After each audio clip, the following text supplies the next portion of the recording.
Olá pessoal, sejam todos bem-vindos a esta que será a nossa última aula do curso, aula de número 20. Da minha parte, essa aula poderia ser transformada em três, mas como o tempo esgotou, né, e nós temos que concluir nosso curso, ela hoje vai ser uma aula um pouco mais longa, né, e nessa aula a gente vai ver bastante coisa, tá bom? Infelizmente, né? Não é a minha vontade, o tempo é curto. Eu imagino que vocês possam estar achando que as coisas se deram dessa forma por alguma. A culpa seja minha, né? Desde que a gente entrou nesse formato remoto, né? O período ele foi encurtado. Então, quando a gente tinha aula presencial, a gente tinha mais semanas para concluir o curso. E depois que esse formato começou a ser feito, a gente tem menos tempo para concluir um curso que dentro das 60 horas já não era possível, né? O curso de cálculo, os três cálculos, né? Os quatro, né? Todos eles no formato de 60 horas já é meio que impossível cumprir a carga horária dele.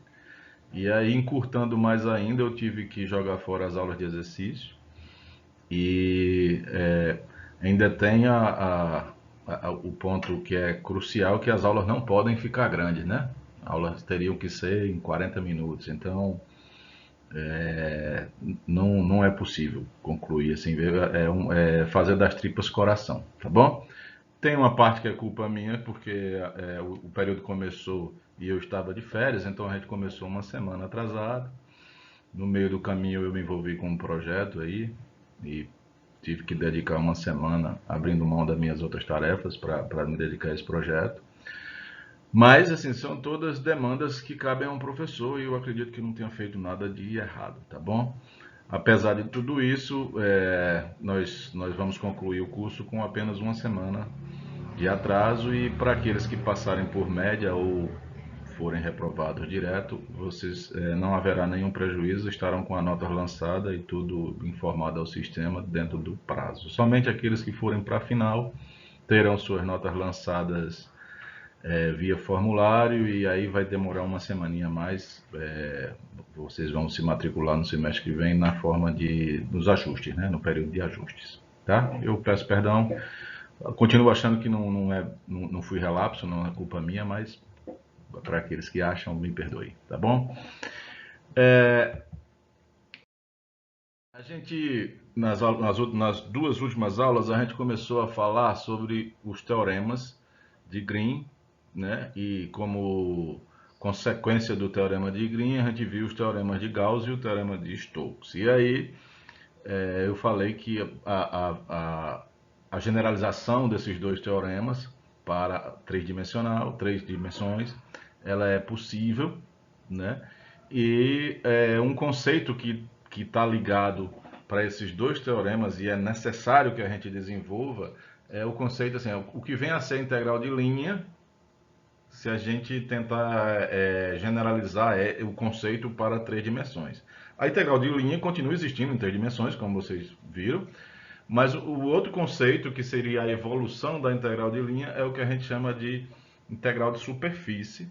E, portanto, a gente precisa do ingrediente fundamental para as integrais de superfície, são as superfícies.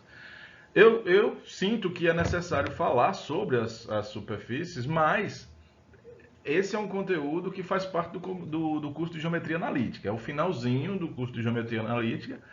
Portanto, aquilo que eu vou falar aqui, se por acaso não for absorvido de imediato, eu recomendo que dê uma olhadazinha no final do curso de Geometria Analítica, a parte de parametrização de sólidos tridimensionais, de superfícies tridimensionais. Tá? Eu acho que no curso de Geometria tem tanto a parametrização de curvas, como tem a parametrização de superfícies. Tá bom?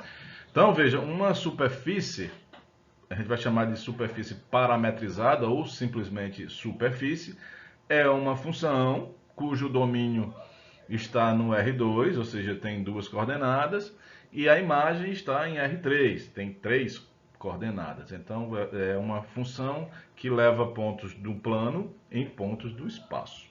Em geral, A notação que se usa para representar uma superfície é essa daí, tá? A letrinha que se usa em geral é um sigma. Não que você esteja preso a essa letrinha, mas em geral é o que nós vamos usar o tempo todo para denotar uma superfície. E aí você expressa as três coordenadas da imagem, que é o x, o y e o z, em função das duas coordenadas do domínio, que a gente em geral usa as letrinhas u e v para representar as variáveis livres. Tá? Então x, y, z são dependentes, u e v são as variáveis livres. Tá ok? Essa é a notação mais comum, mas nós também podemos usar essa outra, que ela seria um pouquinho mais condensada, tá? É uma outra forma que se usa também. Então a gente, em geral, vai usar essa do meio aí, tá? Que usa as chaves e o x, y e z, tá? Mas uma vez ou outra a gente pode representar nessa forma condensada que está na linha de baixo, ok?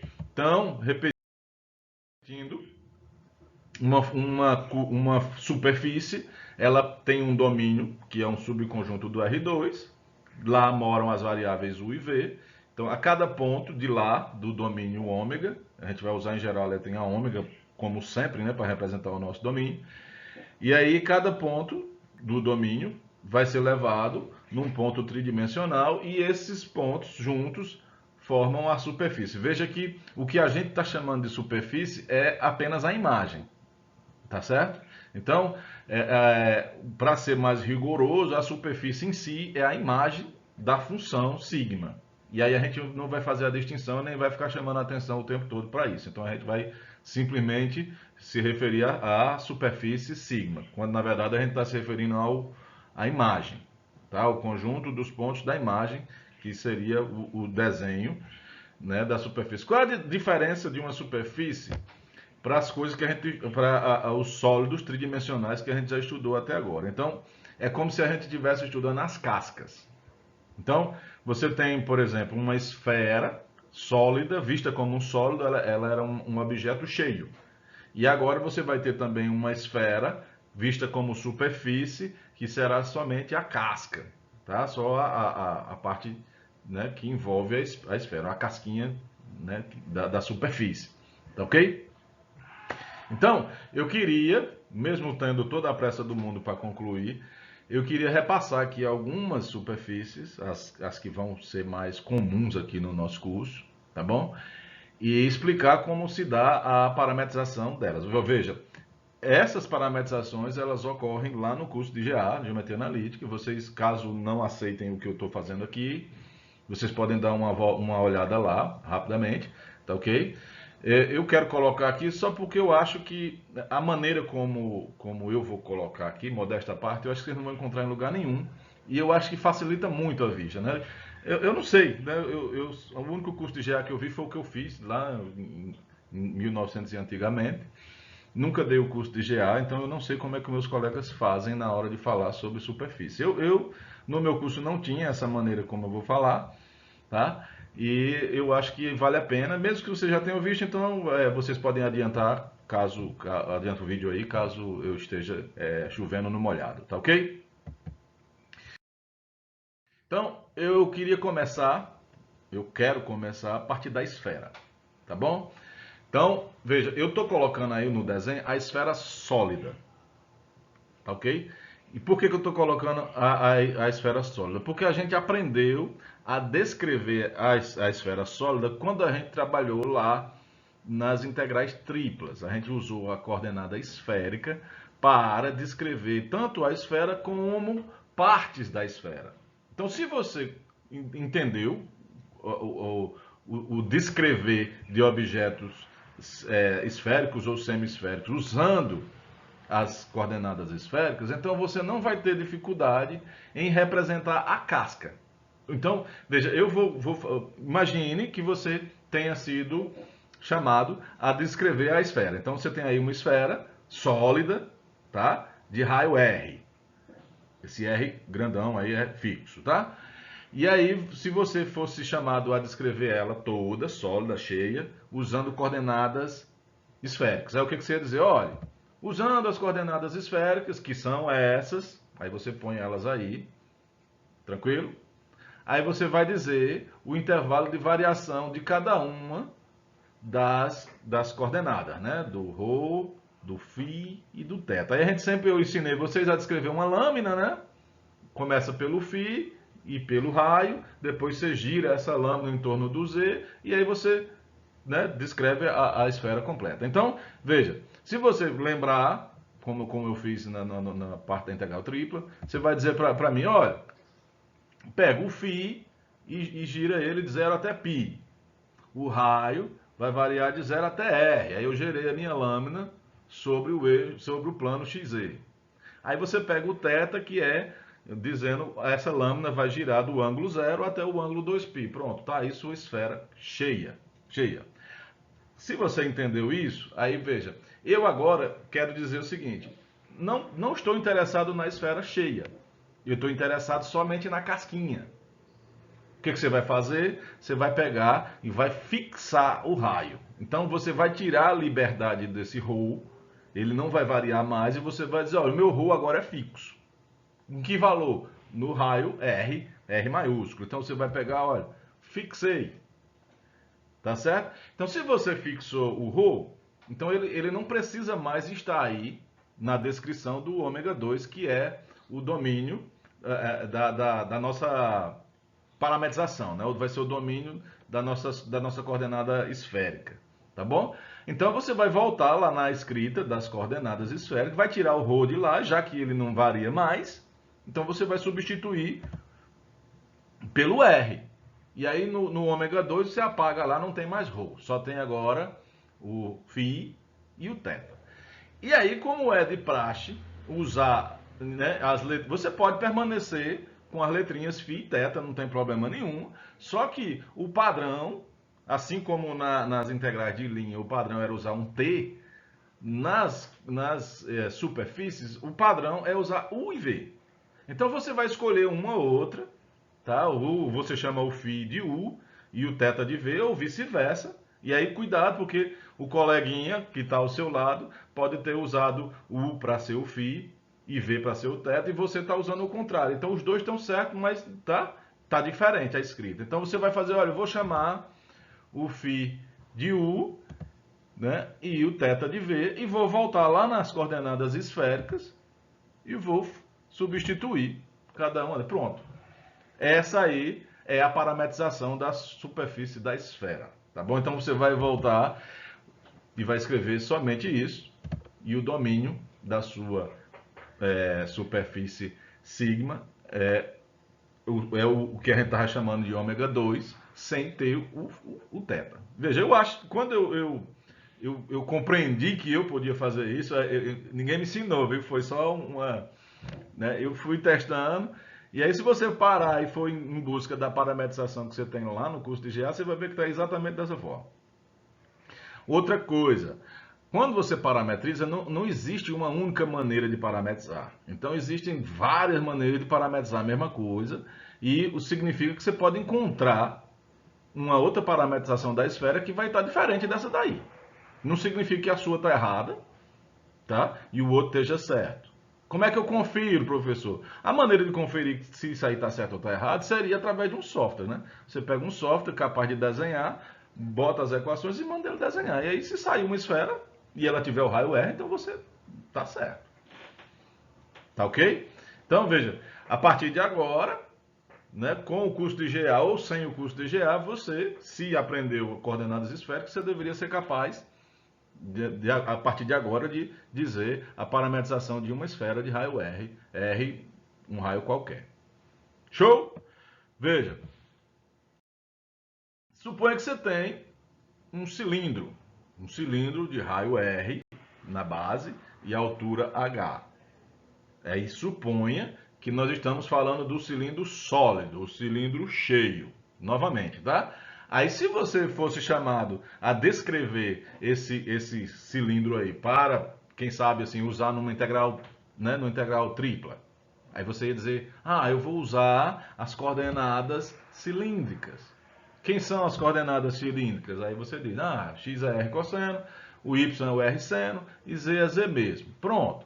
Então, descreva aí para mim onde é que varia o r, o θ e o z. Aí você vai dizer, A sombra desse cilindro, quando projetada no plano XY, dá um disco de raio R grande, né? Portanto, o Rzinho vai variar de 0 até o R grande e o θ vai variar de 0 a 2π. E o Z? Bom, o Z vai variar, o cilindro começa na base, no plano XY, e vai até a altura H. Então vai de Z igual a 0 até Z igual a H. Tá bom? Aí, veja, o que você faria se eu dissesse o seguinte, olha, eu não quero o cilindro todo. Eu quero só essa lateral. Tá? Só essa lateral. E perceba, por favor, que as tampas não tem como você descrever o cilindro inteiro, a lateral com as tampas. Em geral, o que você faz é, você arruma uma superfície para descrever a lateral e o cilindro, portanto, para nós é a lateral, tá certo? E quando tiver alguma questão, tem que ficar bem claro, olha, eu estou falando do meu cilindro com as tampas, ou sem as tampas. Então, o cilindro, quando não vem dito nada, é só a lateral, as tampas. E quando em algum momento você precisar das tampas, tampa de baixo e a tampa de cima, você vai ter, são superfícies separadas. A tampa é uma superfície de cima, a de baixo é outra superfície e a lateral é outra superfície. Então essa aí é o que eles chamam, se você for chamado a descrever o cilindro com as tampas, aí o livro dá um nome lá que eu não vou lembrar, mas ele descreve assim, ó, a superfície aí com as tampas seria a junção de três partes, como a gente fez com as curvas. A gente faz a união sigma 1, união sigma 2, união sigma 3 e descreve cada uma separadamente. Tá bom? Por enquanto, bom, a gente vai se preocupar só com a lateral do cilindro. O cilindro, pra gente, é só a lateral. Então, o que você faria para descrever aí só a lateral desse cilindro que no momento você descreveu ele totalmente? Aí está descrito como sólido cheio. Tá bom? Novamente, a saída para isso aí é você fixar o R. O R minúsculo, que está variando de 0 a R, você vai fixar ele em R maiúsculo. O meu Rzinho perdeu a liberdade de variar. Não varia mais não. É fixo. Você volta lá nas coordenadas cilíndricas e tira o Rzinho lá, ele não existe mais, ele agora é Rzão. Você ficou com o θ de 0 a 2π e o Z de 0 a H. Então, você pode permanecer com θ e Z, caso você queira, mas o padrão é usar U e V, né? Você escolhe a seu gosto quem é que você vai chamar de U e quem é que você vai chamar de Z, e com cuidado você volta lá na sua coordenada cilíndrica e substitui adequadamente quem você chamou de U, quem você chamou de V. E, portanto, isso conclui o que seria a parametrização de um cilindro de raio H, tá? E altura R. Perdão, eu falei ao contrário. De raio R e altura H, tá? Vocês me perdoem, eu não consigo fazer nada às pressas e aí eu acabo trocando os pés pelas mãos. Continuando aqui, veja, eu estou começando do mais simples para o mais complicado. Né? Eu esqueci de falar aí o domínio da superfície, né? É o ômega 2, excluindo a desigualdade que descreve o R, né? Não tem mais ela, ficou só o U de 0 a 2π e o V de 0 a H. Continuando aqui, a próxima superfície seria a superfície de um cone. Tá ok? Em geral, em todos os problemas que nós tivemos até agora, a gente falou do cone, só que a gente estava falando de um cone específico, que é o cone com abertura de 45 graus. Tá certo?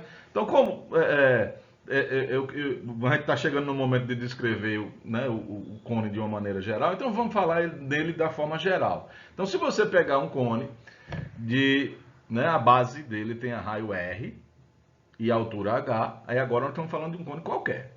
A depender de quem é o H e a depender de quem é o R, né, aí você tem um cone qualquer. A equação desse cone, tá? Leva em conta o H e o R, e ele aparece aí como uma constante que multiplica a raiz quadrada de R quadrado mais Z quadrado. Veja, até agora a gente sempre tinha usado o que aparecia aí multiplicando era o 1. Então a gente estava falando de um cone específico. Tá bom? Quando eu tinha a altura 1, o raio era 1 também. É o cone de 45 graus que a gente fala. Tá bom? E aí é o cone genérico que é esse daí. A equação seria h da altura sobre o r do raio, raiz quadrada de z quadrado, perdão, x ao quadrado mais y quadrado. Show? E aí se você, imagine que eu estou falando do cone sólido. Como é que você, o que você faria para descrever esse cone aí? Tá? Novamente você ia chamar as coordenadas cilíndricas, tá certo? R cosseno θ, R seno θ e Z igual a Z. Aí você ia dizer, olha, quando eu projeto o cilindro aí no plano XY, eu obtenho um círculo de raio R grande. Então eu posso dizer que o meu raiozinho R pequeno varia de 0 a R grande, certo? O meu θ varia de 0 a 2π. E o Z, né? Nós estamos usando os palitinhos na vertical, orientados no paralelo ao eixo Z, certo? Aí os palitinhos, você dizer, ó, a parte de baixo começa na superfície do cone, na equação do cone, e vai até a tampa do cone. Aí você vai dizer, então começa do Z igual a essa expressão que tem aí, H sobre R, raiz quadrada de x quadrado mais y quadrado. Mas, professor, por que está escrito diferente lá? Ficou só H sobre R maiúsculo multiplicado por um R minúsculo. Bom, você disse que o x é R cosseno e o y é R seno. Então, na hora da gente descrever, não pode ter mais x e y. Então, você vai levar em conta o que você está dizendo. Então, você vai no x quadrado e troca por R quadrado cosseno quadrado. Vai no y quadrado e troca por R quadrado seno quadrado. Bota o R quadrado em evidência. O que vai sobrar é um seno quadrado mais cosseno ao quadrado, que dá 1. Então, essa raiz quadrada todinha ficou raiz quadrada de R quadrado, que dá R pequeno. Por isso que o Z está variando no início. O extremo inicial é H sobre R multiplicado por R. E vai até onde? Até o plano Z igual a H. O que você faria para que você obtivesse, que você tenha somente, veja só, a superfície de baixo, o cone, propriamente dito, só o cone. Esse Z, que está variando, não varia mais, você fixa ele. Tá bom? Nós vamos fixar ele aqui, na parte de baixo. Então eu vou pegar a parte de baixo e vou fixar. O meu Z é H sobre R, Rzinho. Aí você vai voltar lá na expressão das coordenadas cilíndricas, onde tem Z, você vai trocar pelo que você acabou de escolher. Tá certo? E aí, na descrição do ômega 2, essa equação aí vai sumir, não tem mais. Você vai ficar só com R e θ. E aí você vai, de novo, trocar letrinhas. Você escolhe uma letra, um U e um V. Aí você escolhe quem é que você vai botar o U e quem é que você vai botar o V. Se você vai botar no R ou no θ, tanto faz. Tá bom? Bota o U e o V aí a seu gosto. Tá? E volta na equação, nas coordenadas cilíndricas. E substitui tudo bonitinho. Tá bom? Então, o seu cilindro vai ter a sua superfície. A superfície do cilindro tem essa escrita aí, né? O x é U cosseno V, U seno V, H sobre R, U, onde U varia de 0 a R e o V varia de 0 a 2π. Tá ok? Ó, se você for no livro, a parametrização lá é outra, vai estar diferente. Mas não significa que a minha está errada não, tá bom? Não está não, tá? Ela está certa. Existem infinitas maneiras de você parametrizar uma mesma superfície, tá bom? Então, para conferir, eu já fui lá no programa, eu já botei para desenhar e dá certinho, aí tá perfeito, não tem nada errado não, acredite em mim, tá bom?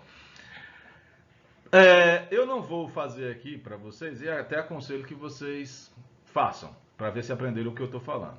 O paraboloide, né, ele é muito parecido com o cone, né? Ele só é, né, em vez de ser linhas retas assim para formar o cone, ele é uma parábola, né? Mas ele é bem parecido com essa figura que está aí, tá bom?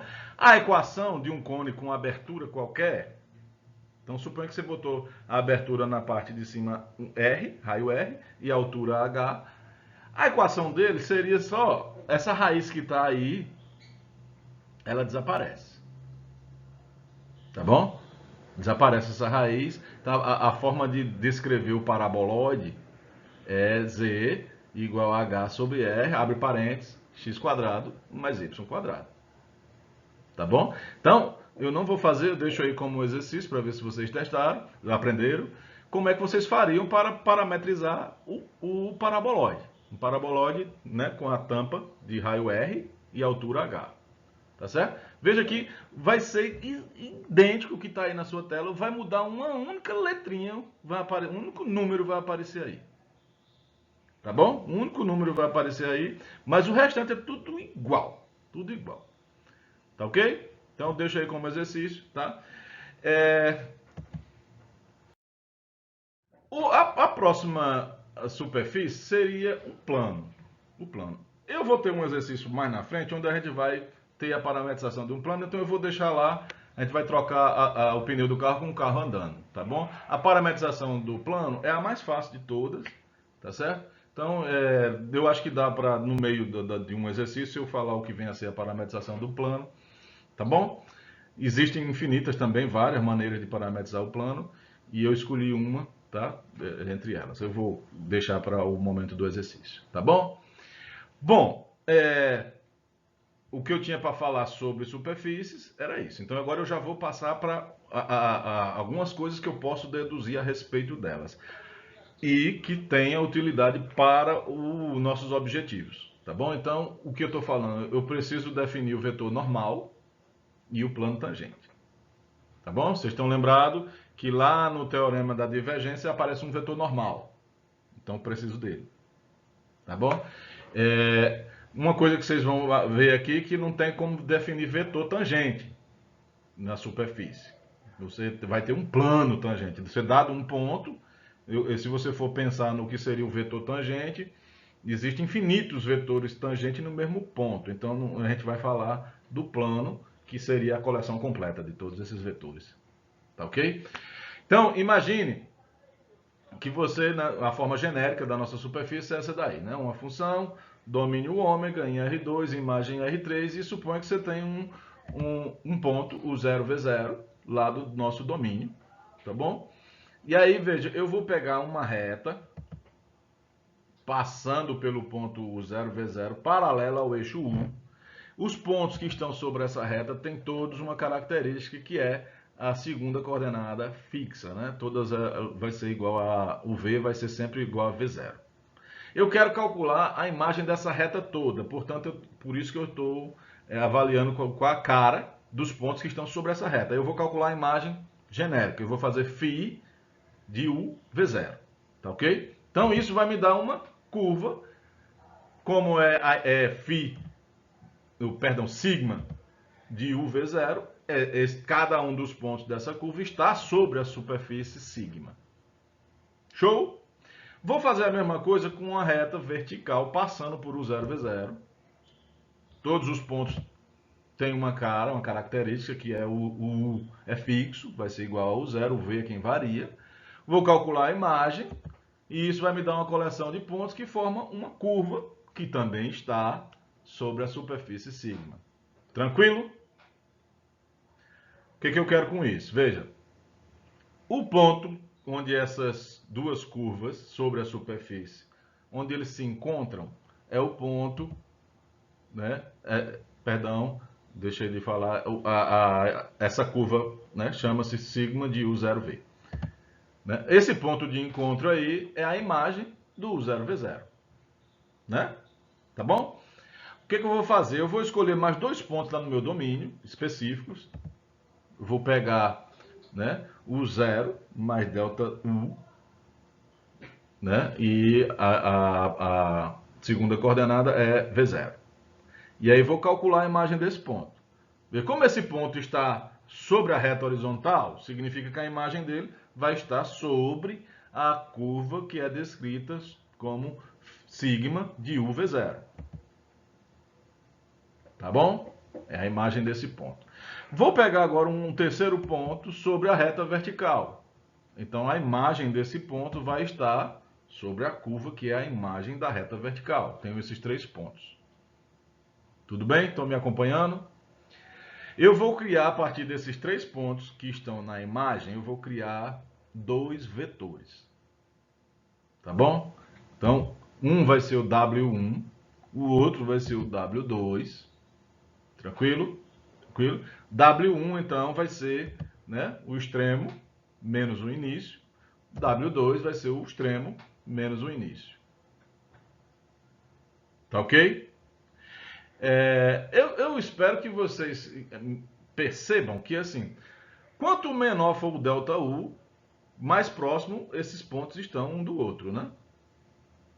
Se eu fizer o ΔU pequeno e o ΔV pequeno, esses 3 pontos eles se aproximam um do outro, de modo que o W1 vai ser um vetor bem curtinho, bem pequenininho, e o WV vai ser um vetor também de comprimento bem curtinho. Isso vai depender do ΔU e do ΔV. Tranquilo?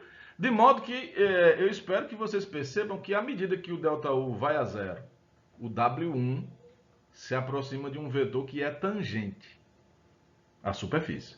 À medida que o ΔV vai a zero, o W2 se aproxima, ele fica de comprimento bem pequeno, mas à medida que ele vai ficando pequeno, ele se aproxima do vetor tangente. Tá bom? E é justamente isso que eu quero descrever. Qual é a relação que o W1, como é que eu expresso ele em função de um vetor tangente? Como é que eu expresso esse W2 em função de um vetor tangente? Então, o que a gente vai fazer nessa direção? Guarda aí o W1, W2. Eu vou pedir para que vocês se lembrem da derivada parcial da função φ com relação a U. Pedir que se lembrem é meio absurdo, que vocês nunca estudaram. Quer dizer, talvez tenham estudado lá na geometria analítica, talvez, mas provavelmente não estudou as derivadas parciais. Mas a definição é a mesma, tá bom? Você vai fazer uma variação na variável U, né? E vai mandar essa variação tender a zero. Então você vai fazer sigma de U0 mais ΔU, V0, a gente não vai mexer no V, menos sigma de U0 V0, dividido por ΔU, limite com ΔU tendendo a zero. É a definição de derivada parcial. Nada a acrescentar. Tá bom? A única coisa que muda aí é que o sigma tem uma imagem vetorial. Mas vocês estudaram essa definição de derivada parcial em cálculo 2. Deveriam ter estudado. Tá? Mas tenha calma, não vai acontecer nada extravagante aqui a ponto de ficar nervoso. O que nós vamos fazer é o seguinte, essa igualdade só é verdadeira se o limite estiver aí. Se eu tirar o limite daí, passa a ser uma aproximação, deixa de ser igualdade. E aí eu vou pegar o ΔU que aparece aí do lado direito, vou passar ele para o lado esquerdo, ele vai ficar multiplicando. E aí eu encontrei uma nova expressão para substituir sigma de U0 mais ΔU, V0, menos sigma de U0, V0. Veja que o que está aí do lado esquerdo é justamente o W1. Então, eu encontrei o que eu queria, né? Uma aproximação válida para o W1 é que esse cara é a derivada parcial daquela curva que a gente encontrou, a curva sobre o qual o vetor W1 ele estaria aproximadamente lá, não é assim? Então, é a derivada parcial no ponto U0, V0, multiplicado pelo ΔU. Certo? Se você fizer de maneira semelhante, pega a derivada parcial de sigma com relação a V, desenvolve do mesmo jeito que eu fiz, usa o limite, depois tira o limite, passa o ΔV para o outro lado, você vai chegar nessa expressão aí para o W2. Tranquilo? Então temos expressões novas em função das derivadas parciais para o W1 e para o W2. Tá ok? Veja, qual é a conclusão? Né?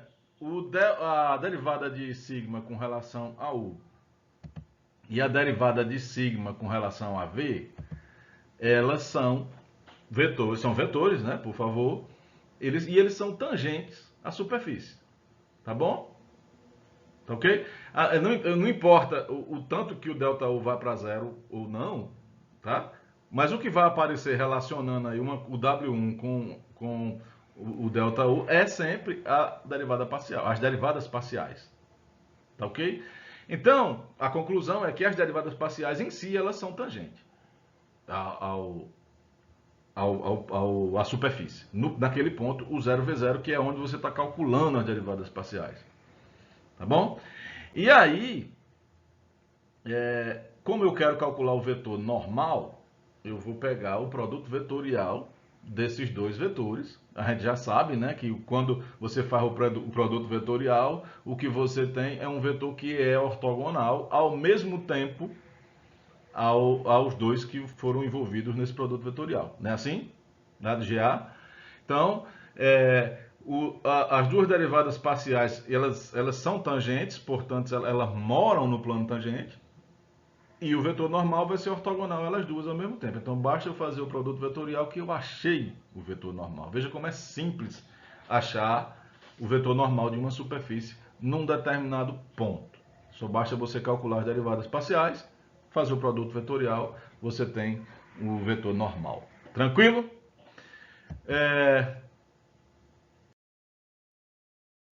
Uma outra coisa, né? Tá aí o desenho da figurinha aí, só para vocês botarem os pés no chão novamente. Tá? Faz o produto vetorial deles dois e aí você vai ter o seu vetor normal. Tá? Aí você pode dizer assim, bom, já que nós temos o vetor normal, eu posso encontrar o plano tangente. Eu posso encontrar o plano tangente aí de duas formas diferentes. Eu posso encontrar o plano tangente usando o ponto sigma de U0 V0, que é o ponto por onde o plano passa, e o vetor normal. Então, se você tem um ponto e o vetor normal, você tem o plano. Geometria analítica também. Se você tem dois vetores que estão nesse plano, eu também consigo dizer dois vetores e um ponto. Tá bom? Então, você tem como me dizer qual é a equação do plano também. Então, veja, o plano tangente ele sai de duas formas, eu vou colocar as duas. O livro ele só dá uma, tá bom? Mas e a uma que ele não dá é a que eu trago aqui como essa que a gente obtém usando o vetor normal. Então, eu quero encontrar esse plano aí. Eu posso dizer, olha, é o seguinte, o plano ele é formado por todos aqueles pontos, vou chamar os pontos genericamente de x, y, z. Quando você traça um vetor de sigma de U0, V0, que é a base do normal aí, o ponto que está como base do vetor normal, como base dos três, né? Tá? E liga até o ponto x, y, z, você vai dizer que esse vetor que você está criando está no plano tangente se, ao fazer o produto interno com o vetor normal, isso dá zero. Concorda comigo? Isso para mim é tão óbvio, assim, quando o professor falou isso para mim, eu disse, pô, mas como é fácil? Então, a equação do plano é só essa. Então, você vai fazer o x, y, z, menos a base, que é o sigma de U0, V0, produto interno com o normal, igual a zero. Tá certo? Então, quando você desenvolve isso aí, esse produto interno, e bota cada um dos elementos nessa equação, e desenvolve até o final, você vai ter a equação do plano. E aí, veja, essa equação que você vai obter, ela é a equação cartesiana. A equação cartesiana, não tem outro nome não. Tá? É a equação AX mais BY mais CZ mais D igual a zero. A equação que vocês aprenderam lá no segundo grau. Show? Uma outra forma, e essa é a forma que o livro dá, é o seguinte. Bom, W1 ou simplesmente derivada parcial de sigma com relação a U, W2 ou simplesmente derivada de sigma com relação a V, tá? Estão no plano. Então quer dizer que o plano todinho, como eles dois são LI, então a combinação linear desses dois me dá todo o plano que eu preciso. Então veja, como é que eu digo isso? Isso é álgebra linear, tá? Todos os vetores, x, y, z, menos sigma de U0, V0, são combinação linear da derivada parcial com relação a U e a derivada parcial com relação a V. Aí eu usei aí de propósito um α1 e um α2, são números reais quaisquer. E aí, o que o livro faz? Troca um e o outro por U e V, que são as variáveis livres da minha parametrização. Aí, essa forma aí que o livro dá é a forma parametrizada, é o plano parametrizado. Tá ok? Então, indo por esse caminho aí, você encontra já o plano tangente na sua forma parametrizada. Tá ok? Eu tenho um porém em relação à forma parametrizada, porque a forma parametrizada ela é muito simples de encontrar, é muito fácil de achar, não tem nada de horror. O ruim é você dizer onde é que o U e o V, onde é que ele mora. Porque, em geral, você vai precisar descrever uma região. Se você não diz, se você diz, olha, o IV está em R2, então você está dizendo o plano todo, plano completo, tá? E aí, em geral, você não precisa do plano todo para fazer as nossas integrais. Você vai precisar de uma região. Aí, descrever essa região usando a forma parametrizada é um pouco chatinho, entendeu?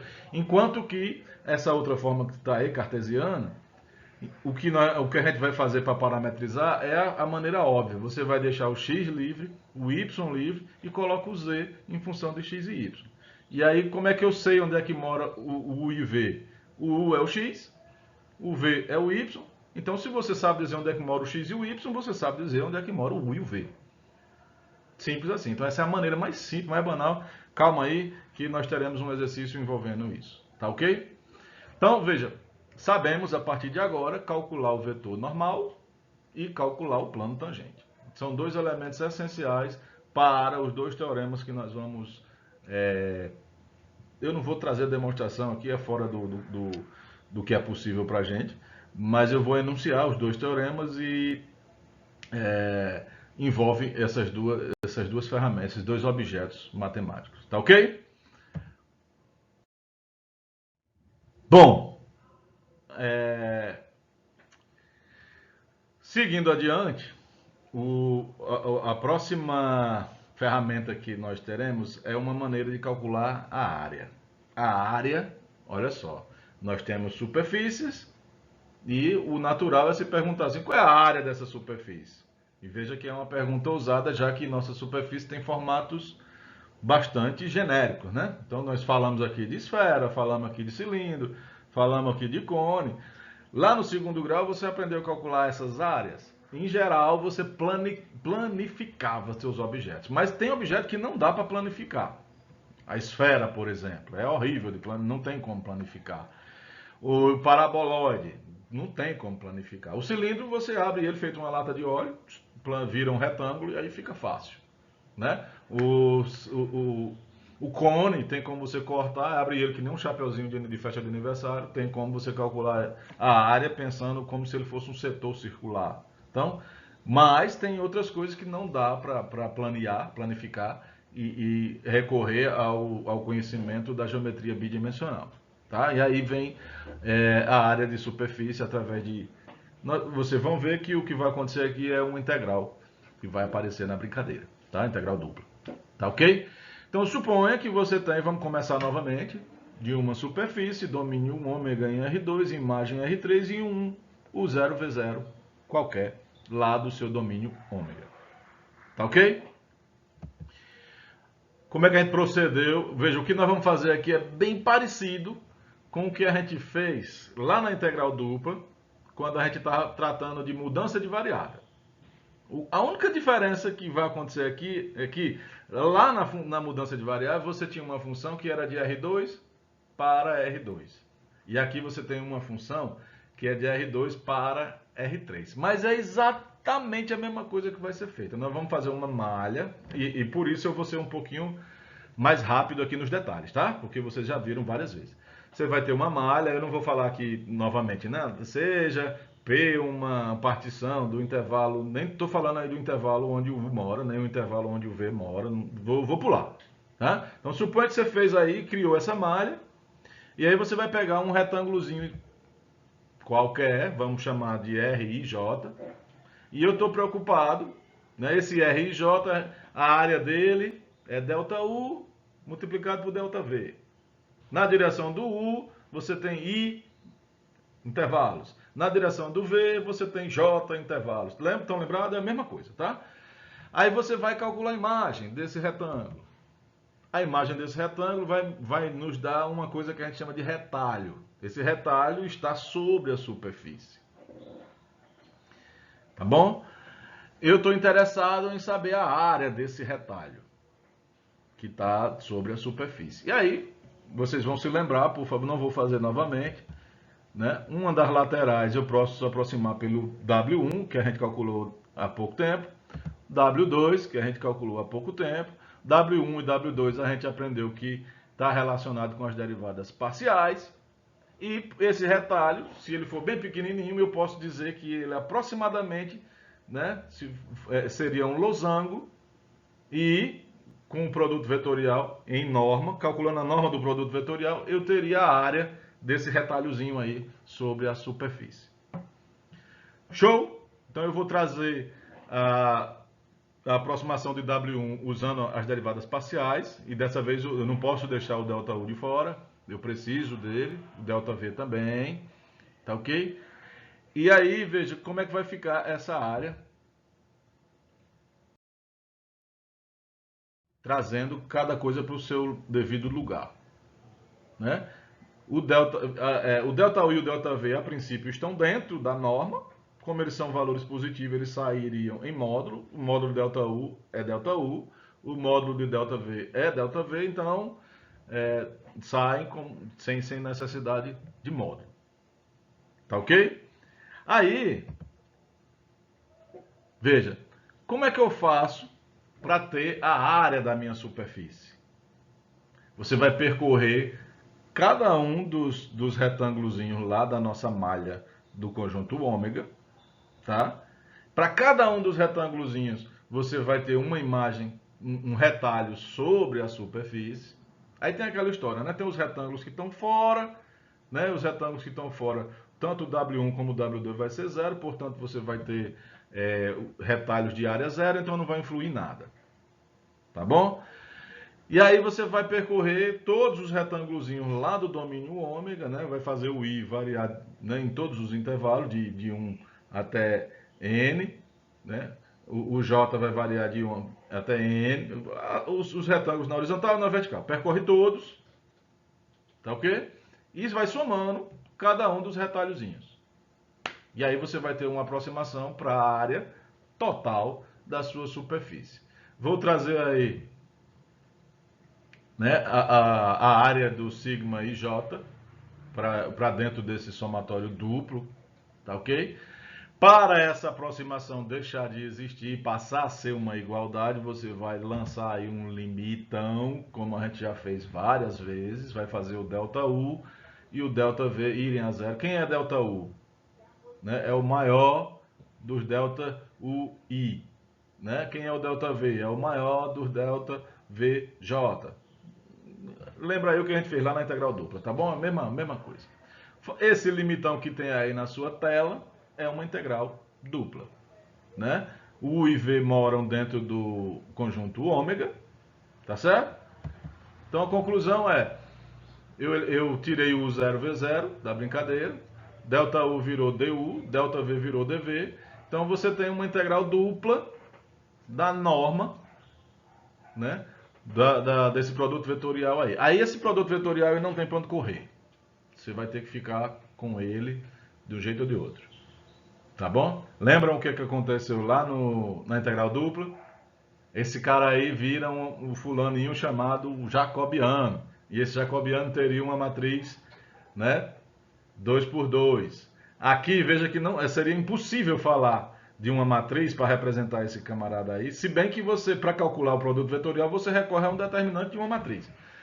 Né? Mas fazer como fez lá,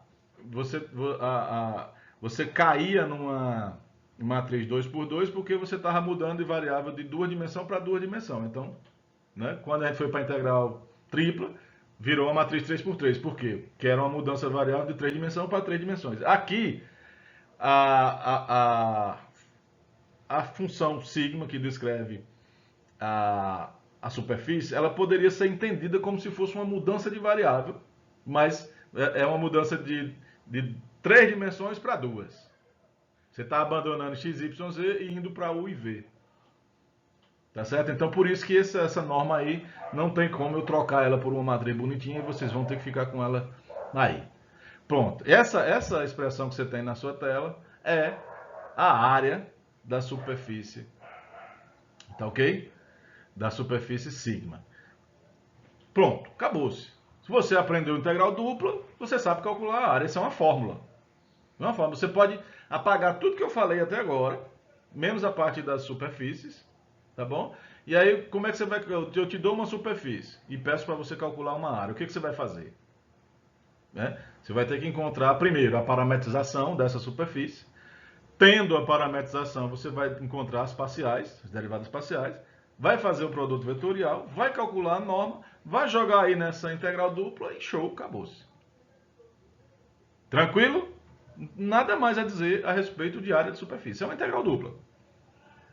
Tá? A mecânica de resolver isso é a mecânica da integral dupla. Tá bom? Então, deixa eu colocar aqui um exercício. Tá bom? Um exercício. Eu coloquei a área do cone, achando que seria interessante. Depois eu me arrependi, mas já estava feito. Eu acho que se eu colocasse aqui a área da esfera seria mais bacana. Mas eu faço isso todo semestre. E aí eu resolvi mudar e botei a área do cone. Por que depois eu percebi que a área do cone é sem graça? Porque o cone dá para planificar.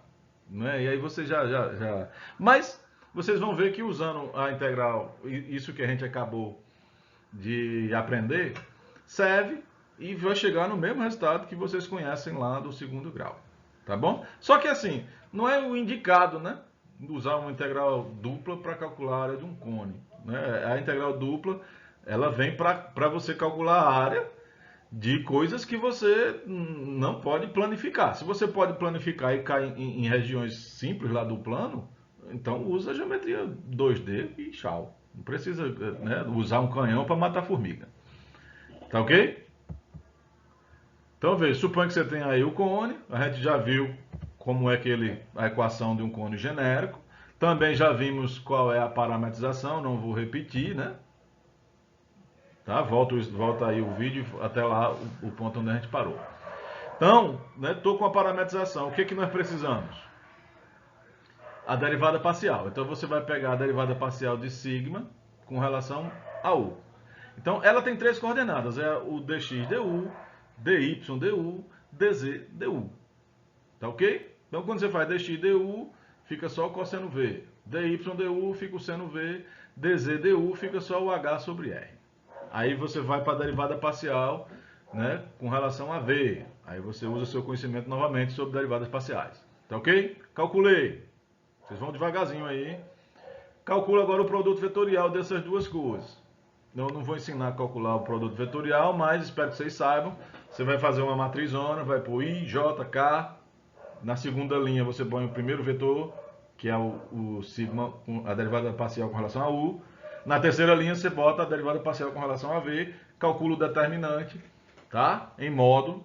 E aí, em módulo não, só o determinante, você vai ter esse vetor aí. Tá ok? Aí, em seguida, você precisa da norma.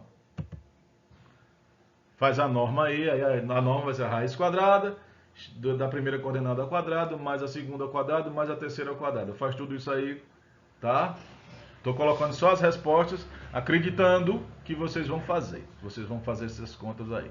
Pronto, cheguei na norma do produto vetorial das parciais. O que você vai fazer? Você vai lembrar somente da fórmula. E é necessário que você lembre do ômega, né? Quem é o ômega, quem é o sigma e o resultado que você encontrou para a norma do produto vetorial das derivadas parciais. Né? Ou seja, lembrar a fórmula. Tá ok? Então, a integral dupla sobre ômega, o ômega está guardadinho aí, a norma, né? du, dv. Substitui cada cor no seu lugar. Aí, veja, como o ômega já está descrito e os extremos de U é fixo, é constante, e os extremos de V são constantes, então já transformei a minha integral dupla em duas integrais simples, tá ok? Trouxe a norma das parciais, tá bom? du, dv. Como eu coloquei a integral de 0 a r interna, então a integral mais interna é em U e a mais externa é em V. Né? Resolvi a integral em U, né? Da U ao quadrado sobre 2, substituí no R, substituí no zero, então deu R ao quadrado sobre 2. Veja que tudo isso aí que está dentro da integral é constante. Percebe? Tanto H como R, Rzão, são fixos, são constantes. Já podia ter colocado fora da integral, deixei aí de propósito. Aí agora você tem a integral de 0 a 2π de dv. Vai dar V, de 0 a 2π, 2π. Aí você vai fazer uns cancelamentos aí, olha. O 2 cancela com 2, um R de baixo cancela com um R de cima. Isso aí fica raiz quadrada, π, R, raiz quadrada de H quadrado mais R quadrado. Essa raiz quadrada, lá no segundo grau, vocês chamam de G, que é a geratriz do cone. Então, veja, né, vocês já sabiam desde o início que a área do cone é πRG, e está aí o πRG, do jeito que vocês tinham lá no segundo grau. Show? Espero que tenham gostado, tá? Nós passamos agora a pensar na integral de superfície. Veja, o que nós vamos fazer agora? Veja, nós vamos repetir o processo. A mesma coisa que a gente fez para calcular a área, a gente fez uma malha e percorreu toda a superfície, né, percorrendo a malha. Né? Agora, você vai imaginar o seguinte, suponha que você tem um campo escalar, que eu estou chamando aí de F pequeno, veja que é escalar mesmo, né? Campo vetorial, não. Tá? Então você tem um campo escalar definido num conjunto X, eu estou chamando de Xão. Esse Xão, ele vai ser qualquer conjunto que a superfície sigma, a imagem da superfície sigma, esteja dentro do conjunto X. Tá bom? De modo que eu posso falar em F, né, de qualquer ponto da superfície sigma. Esse é o meu interesse. Então, veja, você tem uma função que pode ser calculada para qualquer ponto sobre a superfície sigma. Para motivar vocês, a gente pode pensar nessa função f aí, poderia ser temperatura, poderia ser pressão, poderia ser um monte de coisa, mas a gente vai pensar nessa função como se ela fosse a densidade. Tá certo? E aí a motivação é, se ela for a densidade, eu posso pensar em calcular a massa dessa superfície. Tá bom? E aí nós vamos percorrer, olha, de novo, a malha, vou pegar um retângulozinho, a imagem desse retângulozinho vai me dar um retalhozinho, tá certo? Vou ter um W1, vou ter um W2, tá certo? Do jeito que eu fiz antes. E aí a massa, como é que vai ficar a massa? A massa vai ser a densidade vezes a área. A área a gente já viu que é a norma do produto vetorial W1 com W2. E a densidade eu vou pegar um U estrela V estrela, qualquer dentro do meu retalhozinho R e J, e vou admitir o quê? Vou calcular a imagem sigma de U estrela V estrela, e vou admitir que a densidade que eu tenho nesse ponto, ela é constante para todo o retalho. Estou fazendo uma hipótese falsa, que vai gerar uma aproximação. Então a massa do retalhozinho sigma e J, ela seria aproximadamente F de sigma de U estrela V estrela vezes a área, que é a norma W1 vetorial W2. O que nós fazemos agora? Nós vamos somar todo mundo, isso vai me dar uma outra integral, né, do mesmo jeito que você fez antes. Então, Val, só repetindo a brincadeira. Né? Vai ficar, vou trazer o que vem a ser o W1 e o W2 para dentro dessa norma, já botei o ΔU e o ΔV para fora, omiti aí o 0 e o V0 para encurtar, tá? Vou percorrer todos os retângulozinhos lá da malha que eu criei em ômega, tá? O I vai percorrer todos os, né, o I e o J vai fazer com que isso aconteça. Vou somar a massa de cada um do sigma e J, né? Traz a expressão da massa do sigma e J para I, passa um limitão, ΔU, ΔV indo a zero, isso me dá uma integral, novamente, uma integral dupla, F de sigma de UV vezes a norma do produto vetorial das parciais. Tá ok? Bom, se a função f for uma densidade, o que você fez aí foi acabar de calcular a massa da superfície sigma. Se não é, você tem esse f aí com qualquer outra interpretação, o que você acabou de fazer é o que nós chamamos de integral de superfície. Tá ok? A notação vai ser essa daí, ó. Essa que está à sua esquerda. você vai colocar a superfície sigma, como se ela fosse o domínio, como a gente fazia no integral dupla, só que agora você está dizendo, ó, eu estou percorrendo uma superfície, tá? Você vai colocar o f ds. Veja, o ds para a gente vai ser essa norma do produto vetorial vezes o du dv, tá bom? O livro, ele usa um S maiúsculo para distinguir do S que a gente usa lá na integral de linha. Eu não vejo necessidade disso, tá bom? Se vocês quiserem usar o S maiúsculo, fiquem à vontade. Mas eu uso o S minúsculo em ambas, tanto lá na integral de linha como aqui na integral de superfície. Tá ok? Então a anotação vai ser, quando vocês encontrarem um símbolo de integral dupla com a letrinha de uma superfície embaixo, então o que você tem aí não é integral dupla não, é uma integral de superfície, muito embora uma integral de superfície, ela se resolve calculando uma integral dupla. Tá bom? Então, qual é a mecânica disso aí? É a mecânica da integral dupla. Isso aí é somente uma fórmula. Então, lembrou a fórmula? Então, você vai cair numa integral dupla. E como é que você resolve isso? Usando a integral dupla. O que você aprendeu lá na integral dupla. Acabou? Beleza?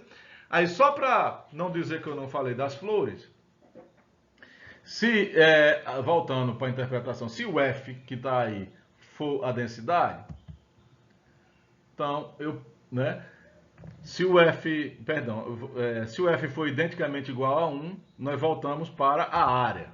Ou seja, eu poderia ter simplesmente dado aqui integral de superfície e depois ter dito, ó, se F for 1, nós temos a área da superfície.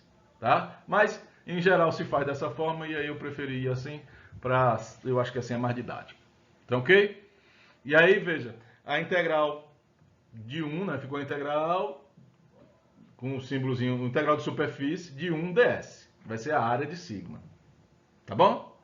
Se o F for a densidade, eu posso falar em centro de massa. Tá bom? E aí o que vem a ser o centro de massa? A massa você já aprendeu a calcular. Então vai ser a integral sobre sigma, x vezes a densidade, ds.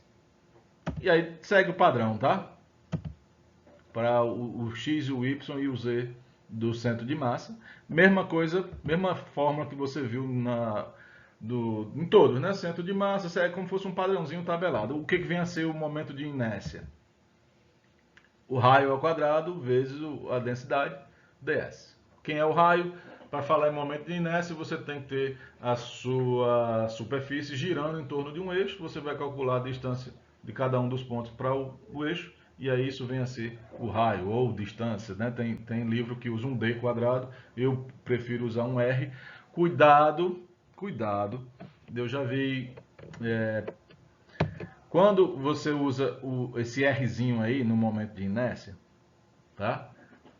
Você tem que ter um cuidado extremo, que é o seguinte: essa integral de superfície, ela vai parar numa integral dupla. E essa integral dupla, se por acaso você vier a usar a coordenada polar para resolver a sua integral dupla, vai aparecer um R de novo. E aí você tem que fazer um jeito de não confundir esse R daí com o R da coordenada polar. Tá bom? Tem que fazer uma distinção. E aí eu já vi aluno, pega o R dessa que é da forma do momento de inércia, juntou com um R lá da coordenada polar e virou um samba do crioulo doido. E aí ele estava indo bem, mas ele somente usou a mesma letrinha para representar duas coisas diferentes. Tá? Então, você percebendo que o Rzinho já foi usado, vou usar a coordenada polar. Então não uso o Rzinho novamente, chamo Rho. Se também não tiver sendo usado. Tá? Usa um alfa, usa um beta, usa outra letra. Tá? Bom, eu acho que falei tudo sobre integral de superfície. Tá bom? A fórmula, tá? E as consequências aí, que são os itens I, 2i e 3i. Tá ok?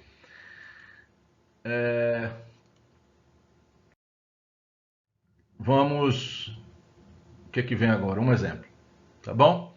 Suponha que foi pedido a vocês para calcular integral sobre a superfície sigma de z ds. Veja, o campo escalar que você tem dentro da sua integral é o z. Né? E essa função, a superfície sigma, ele é um sólido. Olha só, perdão, Eu estou falando besteira. Vai ser a superfície do sólido. Então ele está definindo um sólido para você detectar o que vem a ser a superfície do sólido.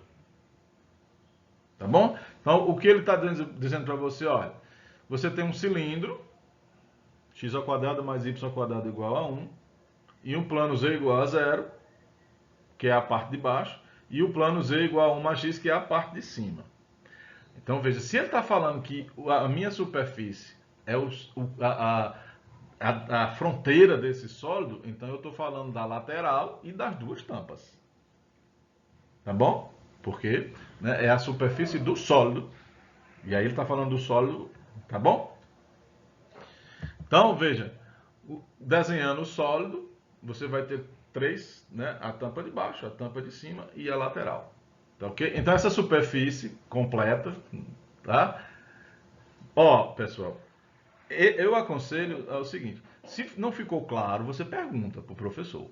Professor, é só a lateral ou é a lateral com as tampas? Porque se no caso o professor for eu vou deixar bem claro, olha, é com as tampas, e aí eu admito que a dúvida ela é plausível, ela é razoável e você não está cometendo nenhum erro, assim, caso você não tenha assim, entendido na própria questão que envolve as tampas. Então você pode perguntar, que para mim é natural, eu vou dizer, e vou deixar claro, envolve as tampas, ou se não tem as tampas, eu vou dizer não tem as tampas, eu não vou colocar nada como casca de banana, assim, se você fizer sem e tinha, é problema seu, ou se você fizer colocando e não tinha, é problema seu, não vou fazer isso não, tá bom? Então não ficou claro para mim, eu não sei se envolve as tampas ou não, pergunta que eu deixo claro, para mim num problema meu, numa prova minha, eu faço questão de deixar claro. Tá bom? Caso você não tenha entendido no enunciado da própria questão. Então, a superfície sigma, ela vai ser a junção de três. Tá bom? Sigma 1, união com sigma 2, união com sigma 3. Eu estou chamando de sigma 1 a lateral, sigma 2 a base, e é um plano, tá bom? E sigma 3 a tampa de cima, que é outro plano, tá bom?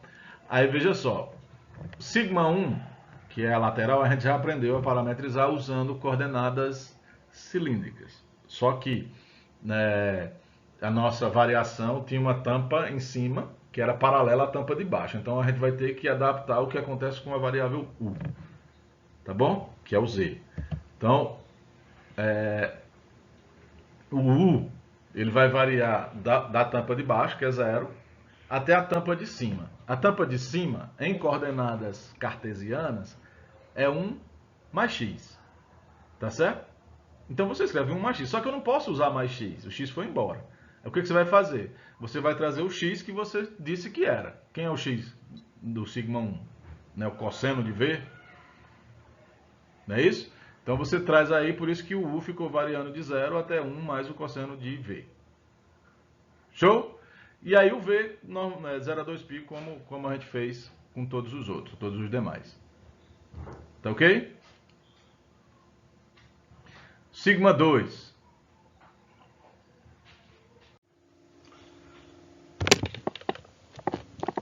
Lá, eu tive que pausar porque deu uma besteira aqui. Continuando, né? O sigma 2, né, vai ser o plano de baixo. Tá bom? E aí veja que eu poderia simplesmente, né, dizer, ó, é z igual a 0 e eu resolvi continuar com a forma cilíndrica. Tá bom? Então é como se você pegasse, eu vou descrever a tampa de baixo do cilindro. E aí no caso eu vou usar a coordenada cilíndrica de novo e vou fixar o z. O z vai ser 0. Então ficou u cosseno v, u seno v, tá certo? E z igual a 0. Eu estou descrevendo só a parte de baixo. Por que dessa forma é bacana? Porque o u e o v são é o r e o θ das coordenadas polares. Tá bom? Mesma coisa que a gente fez para descrever a lateral, a gente usou coordenada cilíndrica de novo, só que em vez de fixar o r ou o θ, eu fixei só o z. Tranquilo? Seguindo adiante, a última, né, que é o sigma 3, aí eu poderia de novo usar as coordenadas cilíndricas, mas eu optei por não. Eu falei para vocês que ia mostrar uma maneira de parametrizar um plano, Tá ok? E aí, veja, a maneira é você deixar o x e o y livre, ou seja, você dá duas letrinhas para o x e o y, u e v, e aí você coloca o z em função do x e y. Se você sabe a equação do plano, na forma cartesiana, isola o z, onde tem x você troca por u, e onde tem y você troca por v. Foi o que eu fiz aí, no caso não tinha y, ficou só 1 mais x, que o x é u, ficou 1 mais u. E aí, por que dessa forma tem uma vantagem? Você vai ter que dizer onde é que u e v mora. E aí, onde é que u e v mora? Já que u é o x e v é o y, então u e v mora onde x e y mora. Se você olhar para a figurinha, você vai ver que x e y mora dentro de um círculo de raio 1 centrado na origem. Eu não vou simplesmente abreviar e vou colocar aí, ó, o x e y mora num ômega 3, tá? Que está no R2. Quando eu for... vocês querendo fazer isso, vocês podem, contanto que na figurinha que vocês façam, vocês destaquem ela de alguma forma e apontem para ela dizendo, o ômega 3 é isso aqui. Tá bom? Aí, lá no momento que você for precisar desse ômega 3, você detalha a descrição dele. Tá bom? Seguindo adiante, né? O próximo passo seria, nós já temos aí as parametrizações, cada uma com seu respectivo domínio, né? O ômega 3 ainda está, como é que eu posso dizer, subentendido, ele vai ser detalhado no momento que a gente for precisar dele. E aí a gente precisa calcular as derivadas parciais, o produto vetorial e fazer a norma. Então eu encurtei aqui o meu caminho, tá?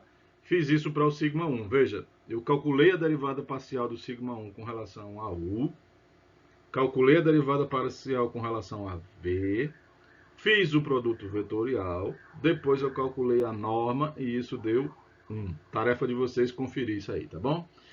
Aí repeti a mesma brincadeira para o sigma 2.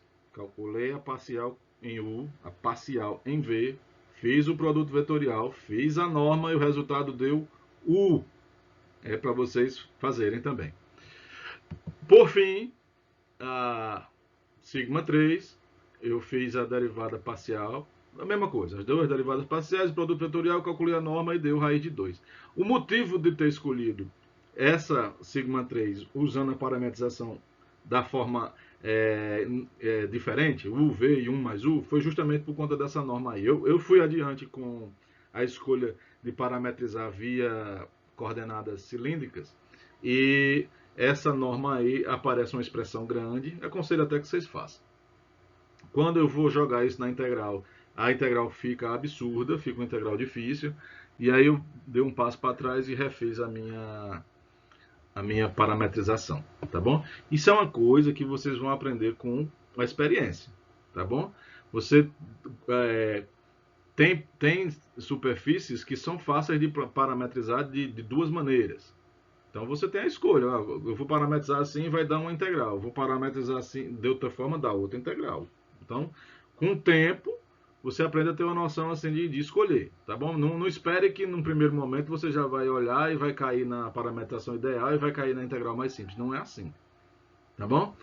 Cabe a você ter um pouco de esperteza, né? E parar assim, essa integral que caiu aqui, ela é muito difícil.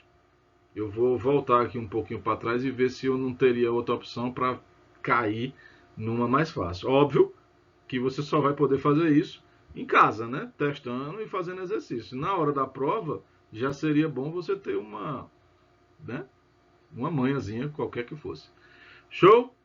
Estou colocando esse exercício dessa forma justamente para que você saiba que tem caminhos, várias opções, vários meios. Bom, então eu já estou com a faca e o queijo na mão. Já tenho as parametrizações, os domínios, as normas, tá ok?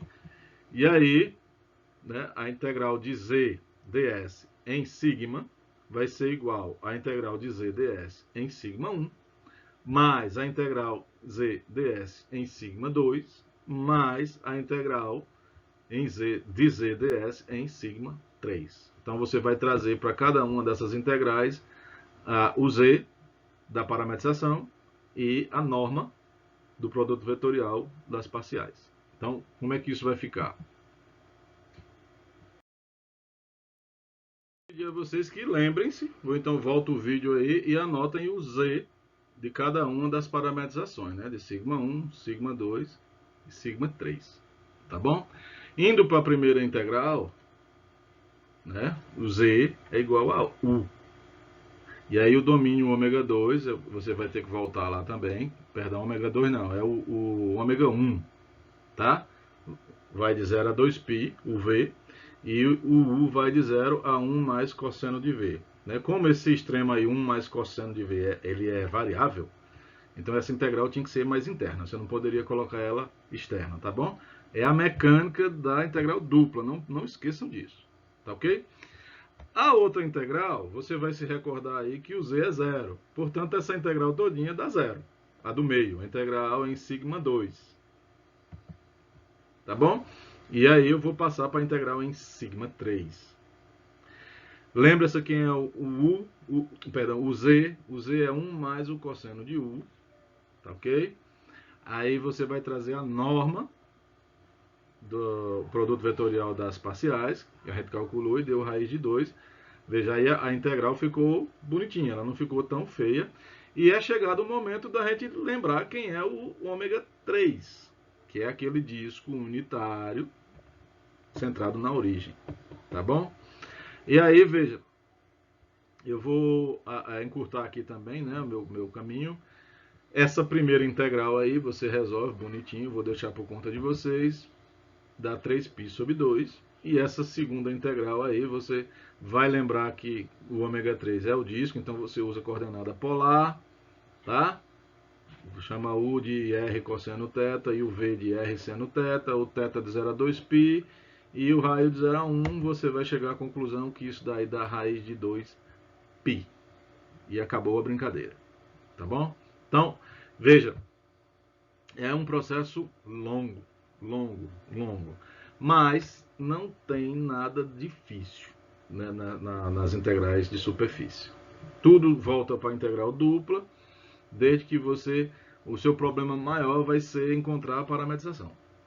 Tá bom? Espero que com o que eu falei lá no início você tenha aprendido algo em torno de como parametrizar, pelo menos as superfícies mais simples.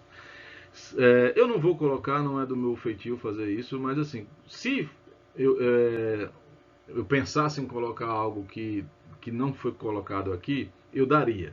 Então, por exemplo, eu poderia falar sobre uma superfície que eu não mencionei, um tipo de superfície, mas eu já entregaria de mão beijada numa questão a parametrização dessa superfície. Tá ok? E aconselho a vocês não terem medo. O livro tem muitos exemplos onde a parametrização já vem de graça. Tá? É uma superfície que não está entre essas clássicas, né? Cilindro, cone, esfera, tá? E aí existem até bacana as superfícies parametrizadas. Tem cada coisa uma mais linda do que a outra. E aí ele pode entregar, calcula aqui em cima essa superfície aqui, e você não precisa ter medo. Se a parametrização já foi dada, você parta para cima, tá bom?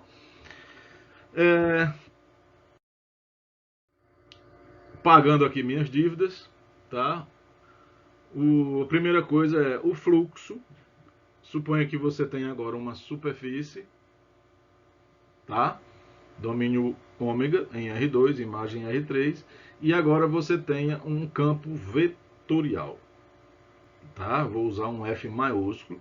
Esse campo vetorial está definido num domínio X, onde a superfície está dentro desse domínio X. Significa que para cada ponto da superfície eu posso calcular o valor desse vetor F em cada um dos pontos da superfície. Então, é como se você tivesse um fluxo, esse fluxo é tridimensional,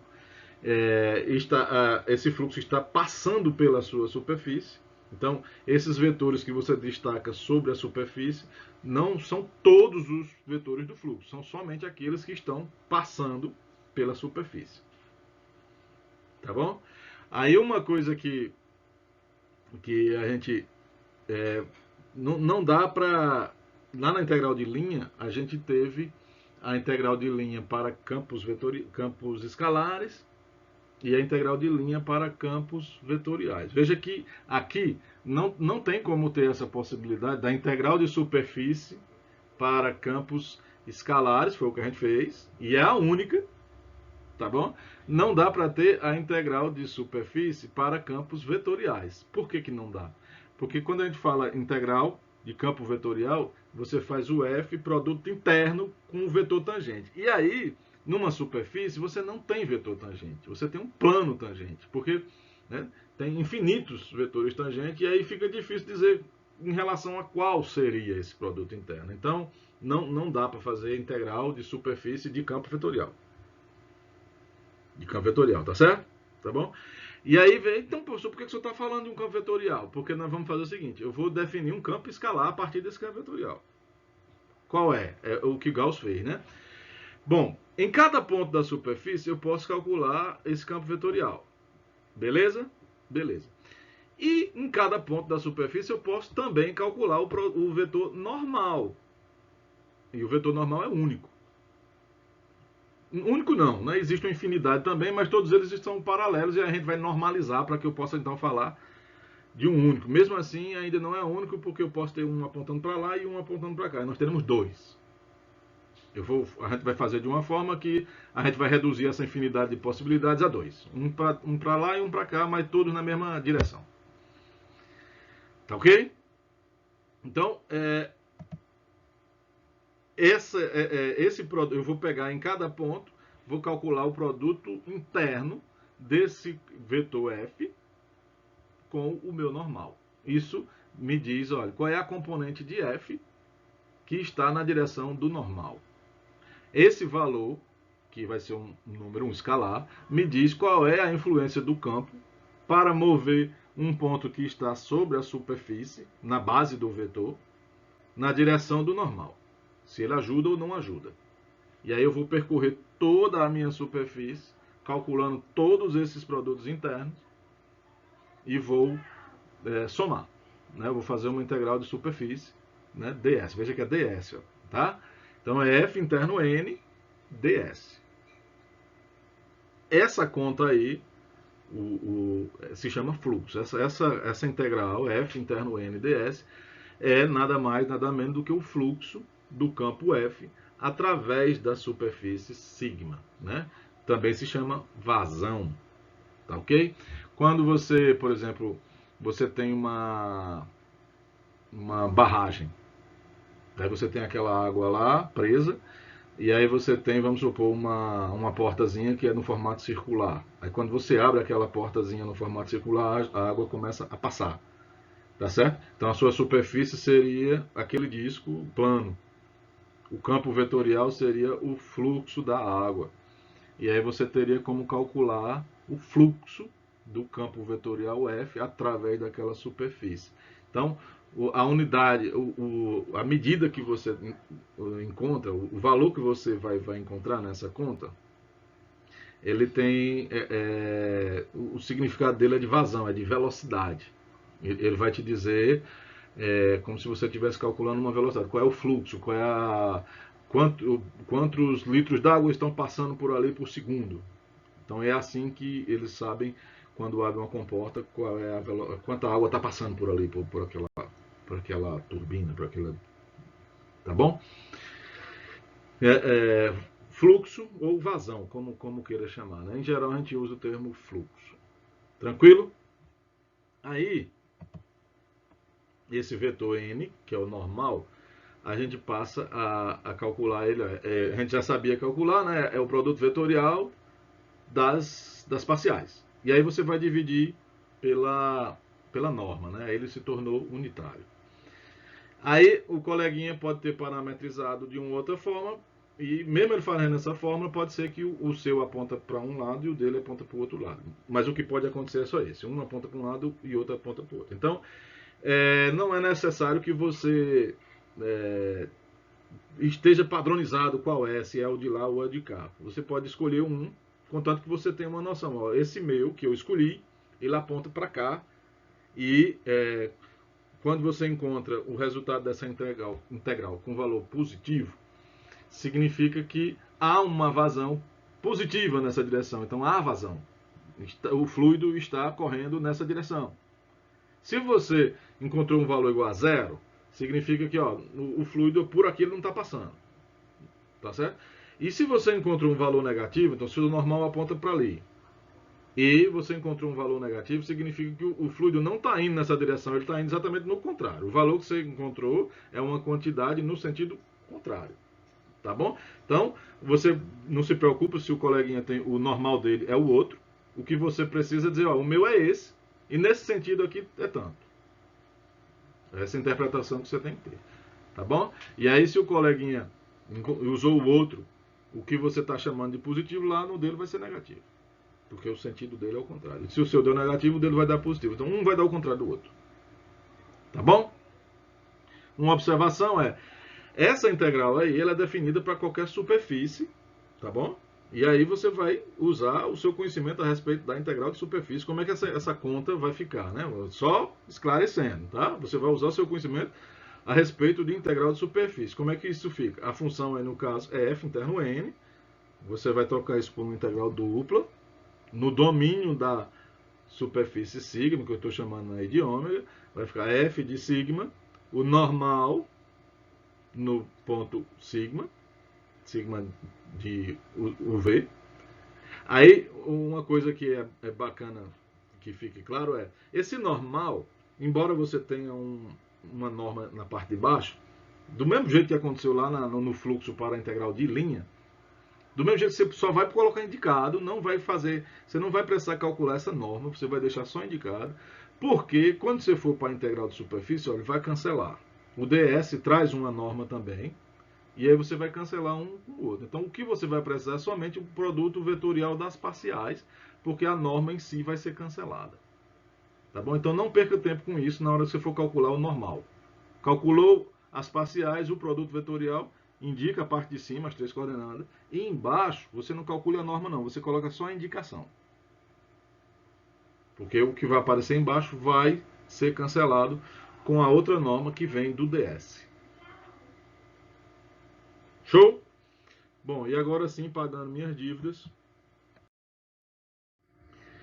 já que a gente falou de fluxo, eu agora posso falar o teorema da divergência de Gauss, e esse sim é para superfícies que são fechadas. Tá? Então, se você tem uma superfície fechada, e sobre essa superfície você tem um campo vetorial definido, né?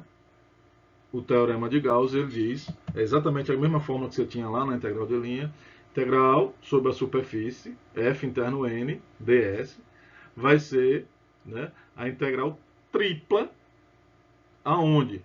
No interior dessa superfície, tá bom? Do divergente de f.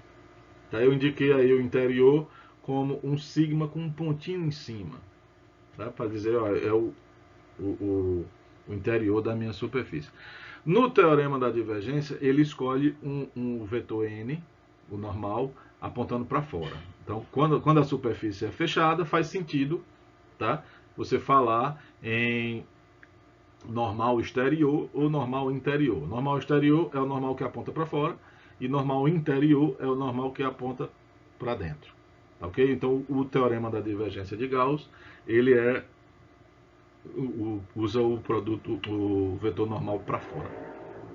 Tá ok? Novamente, né, assim, quando é que eu vou trocar uma integral de superfície por uma integral tripla?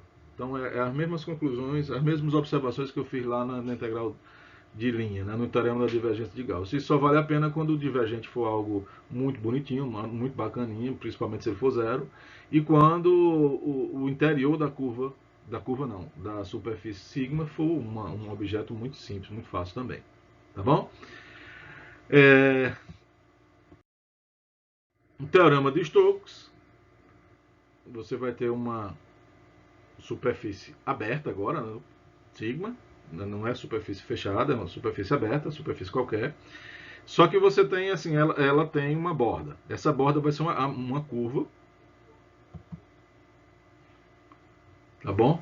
A curva que corresponde à borda dessa superfície que você está dentro. O livro chama de retalho de superfície, para dizer, olha, a minha superfície ela é limitada e eu preciso definir aqui, dentro é a superfície e a borda aqui é a curva. Então, se você fizer a integral de f interno de gama, tá bom? Esse gama maiúsculo aí é a curva que corresponde à borda. tá bom? E aí é igual à integral do rotacional interno N ds. Tranquilo? Então, essa aí é a versão do teorema de Green para 3 dimensões, que é o teorema de Stokes, né? Ele conseguiu provar, significa que a rotação em torno da borda, né, define como fluxo, né, se há uma rotação do fluxo em torno da superfície. Né? É a mesma coisa, a mesma interpretação que você tinha lá para a integral de linha. Você está fazendo o produto interno do F com os vetores tangentes da curva gama. A curva gama, embora seja tridimensional, né, eu posso falar do vetor tangente, não tem problema. Estou falando do vetor tangente da curva. Tá ok? Então, quando você percorre toda a curva fazendo o produto interno de F com D gama, faz essa integral de linha, isso é equivalente a você fazer uma integral sobre a superfície, que é a parte de dentro, tá bom? Do rotacional, produto interno com N ds. Tranquilo? Fiquem tranquilos, eu não pretendo cobrar o teorema de Stokes, tá bom? O teorema de Stokes eu vou deixar, ficou muito em cima das coisas, numa próxima. Recomendo assim que tentem fazer alguma coisa, tá bom? Para não dizer que não aprendeu, né? Tá bom? Mas o teorema da divergência, sim, eu acho que dá para cobrar de vocês. Fiquem com Jesus e até a próxima.